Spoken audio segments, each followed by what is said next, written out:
എല്ലാവർക്കും മറ്റൊരു പുതിയ എപ്പിസോഡിലേക്ക് സ്വാഗതം. ബാലചന്ദ്രൻ ഇപ്പോൾ സ്റ്റാൻലിയുമായി സംസാരിച്ചുകൊണ്ട് നിൽക്കുകയാണ്. അതുകൊണ്ട് തന്നെ ഗോവർദ്ധൻ ആ വീടും പരിസരവും ഒക്കെ നടന്ന് ചുറ്റി കാണുകയാണ്. അവിടുത്തെ പട്ടിയുടെ കൂടുകളെല്ലാം തന്നെ തുറന്ന് പട്ടികൾ അഴിഞ്ഞു നടക്കുന്ന കണ്ട് ആകെ അത്ഭുതപ്പെട്ട് നിൽക്കുകയാണ് ഗോവർദ്ധൻ. അവിടെയെല്ലാം നടന്ന് കണ്ട ശേഷം ഗോവർദ്ധൻ നേരെ സിറ്റൗട്ടിലേക്ക് വന്നിരിക്കുന്നു.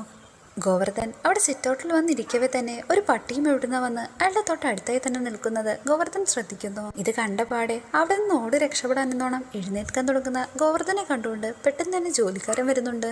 സാറേ, അനങ്ങല്ലേ, അനങ്ങാതെ നിന്നോണം, എങ്ങാനും ഓടിക്കഴിഞ്ഞാൽ പുറകെ വന്ന് കടിക്കും. ഇത് കേട്ടപാടെ ഗോവർദ്ധൻ ചെറുതായി ഒന്ന് ഭയക്കുന്നുണ്ട്. അതിനുശേഷം ആ ജോലിക്കാരൻ പറഞ്ഞതുകൊണ്ട് തന്നെ ആ പട്ടി അവിടെ നിന്ന് പോകുന്നു. ഗോവർദ്ധൻ ഇപ്പോൾ അയാളുടെ പറയുന്നുണ്ട്, ഞങ്ങളുടെയൊക്കെ നാട്ടില് രാത്രി മാത്രം പട്ടിയെ അഴിച്ചുവിടാറ്. ഇതിപ്പോ ഗേറ്റും തുറന്നിട്ടേക്കുന്നു, പട്ടിക്കൂടൊന്നും അടച്ചിട്ട് പോലുമില്ല. ഇതുങ്ങളൊന്നും ബാക്കിയുള്ളവരെ കടിക്കില്ലേ എന്നാണ് ജോലിക്കാരൻ ചോദിക്കുന്നത്. മറുപടിയായി അയാള് ഞാനോ സാറോ കമാൻഡ് കൊടുക്കാതെ ഇതുങ്ങളൊന്നും ചെയ്യത്തില്ല, പിന്നെ ഓടുകയോ മറ്റോ ചെയ്തു കഴിഞ്ഞാല്. ഇതേസമയം വീടിനകത്ത് സ്റ്റാൻലിയും ബാലചന്ദ്രനും തമ്മിൽ സംസാരിച്ചുകൊണ്ടിരിക്കുകയാണ്. കുറെ നേരം നിന്ന് ആലോചിച്ച ശേഷം സ്റ്റാൻലി എല്ലാം സമ്മതിക്കുന്നുണ്ട്. നിങ്ങൾ പറഞ്ഞത് എല്ലാം സത്യമാണ്.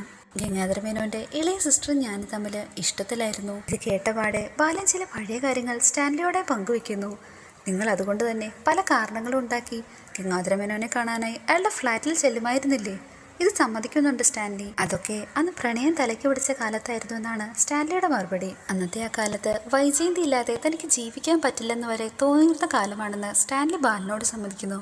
നിങ്ങൾ തന്നെയല്ലേ വൈജയ്ക്ക് ആഗ്രയിലെ സ്കൂളിൽ ഒരു ജോലിയൊക്കെ സംഘടിപ്പിച്ചു കൊടുത്തത്? ഇത് കേട്ടപാടെ സ്റ്റാൻലി ബാലനോട് പഠിത്തം കഴിഞ്ഞാൽ എത്രയും വേഗം അവളെ നാട്ടിലേക്ക് അയക്കാനായിരുന്നു തീരുമാനം. അവളെ അവിടെ തന്നെ നിർത്താൻ ആകെ ഉണ്ടായിരുന്ന മാർഗം നല്ലൊരു ജോലി അവൾക്ക് ശരിയാക്കി കൊടുക്കുക എന്നാണ്. അതിനുശേഷം ഞാനും വൈജയന്തി മാത്രമായി ആഗ്രയിൽ, ഗംഗാധര മേനോന്റെ കുടുംബവും ഡൽഹിയിലേക്കും പോയി. ഇതെല്ലാം കേട്ടതിന് ശേഷം ബാലനിപ്പോൾ സ്റ്റാൻലിയോടെ ചോദിക്കുന്നുണ്ട്, അവൾക്ക് നിങ്ങളെ ശരിക്കും ഇഷ്ടമായിരുന്നോ, അതോ നിങ്ങളുടെ പദവിയും മറ്റും കണ്ടുള്ള ഭ്രമം മാത്രമോ? അപ്പോൾ ഇതെല്ലാം നിങ്ങൾക്ക് അറിയാമല്ലേ, ആരാ നിങ്ങളോട് ഇതെല്ലാം പറഞ്ഞതെന്നാണ് സ്റ്റാൻലിയുടെ ചോദ്യം. മറുപടിയെ ബാലൻ ഗംഗാധര മേനോൻ എന്ന് പറയുന്നു. ഇന്നും വൈജയന്തിക്ക് തന്നോട് പ്രേമമുണ്ടോ എന്നൊന്നും തനിക്ക് അറിയില്ലെന്നാണ് സ്റ്റാൻലി പറയുന്നത്.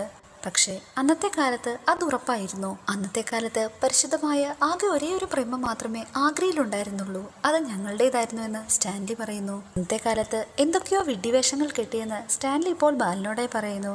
അതിനുശേഷം ബാലനോട് ചോദിക്കുന്നുണ്ട്, നിങ്ങൾക്കും ഇങ്ങനത്തെ എന്തെങ്കിലും എക്സ്പീരിയൻസസ് ഉണ്ടായിട്ടുണ്ടോ? അതൊക്കെ ഉണ്ടായിട്ടുണ്ട്, ഞാൻ അതിലേക്ക് വരാം. അതിനു മുമ്പ് നിങ്ങളുടെ സ്റ്റോറി പറഞ്ഞു കഴിയട്ടെ എന്നാണ് ബാലൻ പറയുന്നത്.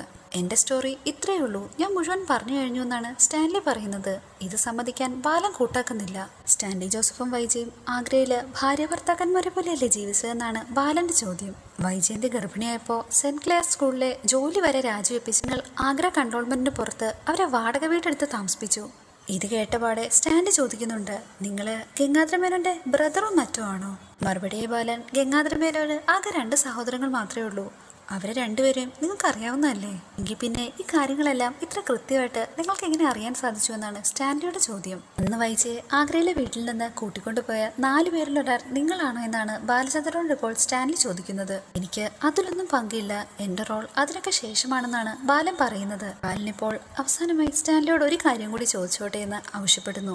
വൈജയെ അവർ കൂട്ടിക്കൊണ്ടു പോകുന്ന സമയത്ത് നിങ്ങൾ എവിടെയായിരുന്നു എന്നാണ് ബാലന്റെ ചോദ്യം. മറുപടിയായി സ്റ്റാൻലി അല്പം വിഷമിച്ചുകൊണ്ട്, അന്ന് എൻ്റെ അമ്മച്ചിക്ക് ഒട്ടും വയ്യാതെ വീട്ടിലായിരുന്നു. അമ്മച്ചിയെ അവസാനമായി ഒരു നോക്ക് കാണാൻ എന്നോണം ഞാൻ വീട്ടിലേക്ക് ഓടിപ്പോയ സമയത്താണ് ഇതെല്ലാം നടന്നത്.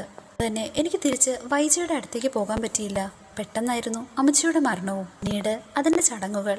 അങ്ങനെ എല്ലാം കൊണ്ട് ഞാൻ അവിടെ ഹെൽഡപ്പായി പോയി. എന്നോട് ഇത്രയും പറഞ്ഞിട്ട് വീണ്ടും സ്റ്റാൻലി ജോസഫ് മദ്യം കുടിക്കുകയാണ്. അതിനുശേഷം പിന്നീട് ഒരിക്കലും ഞാൻ വൈജയന്തിയെ കണ്ടിട്ടില്ല. ആയാലും അത് കഴിഞ്ഞ കാര്യങ്ങളല്ലേ, അതൊക്കെ ഇനി പറഞ്ഞിട്ട് എന്താ കാര്യമെന്നാ സ്റ്റാൻലി ബാലനോട് ചോദിക്കുന്നത്. അവരതിനുശേഷം വിവാഹമൊക്കെ കഴിച്ച് ഇപ്പോൾ കുട്ടികളുമൊത്ത് ജീവിക്കുന്നു എന്നാണ് ബാലന്റെ മറുപടി. ബാലനിപ്പോൾ സ്റ്റാൻലിയോടെ ചോദിക്കുന്നു, കുറച്ചു മുമ്പ് നിങ്ങൾ പറഞ്ഞില്ലേ അവരെ ഏതെങ്കിലും ഒരു വിഡ്ഢി കല്യാണം കഴിച്ചു കാണുമെന്ന്, അങ്ങനെ എന്തുകൊണ്ടാണ് പറഞ്ഞതെന്നാണ് ബാലന്റെ ചോദ്യം. മറുപടിയായി സ്റ്റാൻലി, ഒരു കാരണവശാലും വൈജയ്ക്ക് എന്നെ സ്നേഹിച്ച പോലെ ഒരാളെയും ഇനി അങ്ങോട്ട് സ്നേഹിക്കാൻ കഴിയില്ല. ചിലപ്പോൾ സ്നേഹം അഭിനയിക്കാൻ കഴിഞ്ഞേക്കും. ഉള്ള മറുപടിയെ ബാലൻ, അത് ചിലപ്പോൾ ശരിയായിരിക്കും എന്നല്ല, അതാണ് സത്യമെന്ന് ബാലൻ സമ്മതിക്കുന്നു. ഇത് കേട്ടപാടെ സ്റ്റാൻലി ബാലനോടെ ചോദിക്കുന്നുണ്ട്, കാര്യം നിങ്ങൾക്ക് അത്രയ്ക്ക് ഉറപ്പാണോ? അതെ എന്ന് ബാലൻ സ്റ്റാൻലിയോട്. കാരണം നിങ്ങൾ കുറച്ചു മുമ്പ് പറഞ്ഞ ആ വിഡ്ഢി മറ്റാരുമല്ല, അത് ഞാൻ തന്നെയാണ്. ബാലന്റെ ഈ ഒരു ഉത്തരത്തോടു കൂടി തന്നെ സ്റ്റാൻലി ആകെ പകച്ചു നിൽക്കുകയാണ്. ഇതോടുകൂടി ഇന്നത്തെ എപ്പിസോഡ് ഇവിടെ അവസാനിച്ചിരിക്കുന്നു. Please like, share and subscribe.